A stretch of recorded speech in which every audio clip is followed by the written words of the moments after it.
Anaemia हे भारतातील सार्वजनिक आरोग्याचे मोठे आव्हान आहे. लोहाच्या कमतरतेमुळे मुलांमध्ये ज्ञानात्मक विकास बिघडतो. प्रौढांमध्ये काम करण्यासाठी क्षमता कमी होते. बाल्यावस्थेत आणि बालपणात याचे परिणाम सर्वात गंभीर असतात. गरोदरपणात लोहाच्या कमतरतेमुळे, अशक्तपणामुळे प्रसूतीपूर्व बाळाचे नुकसान, अकाली जन्म आणि कमी वजन यामुळे बाळांना त्रास होऊ शकतो. 2 ते 5 वयोगटातील मुलांमध्ये 80% रक्तक्षय असतो, तर शालेय मुलांमध्ये तसेच गरोदर स्त्रियांमध्ये तो 50% रक्तक्षय असतो.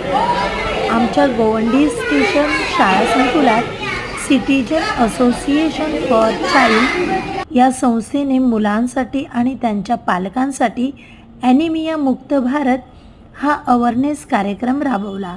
रक्तामधील हिमोग्लोबिन चेक केले.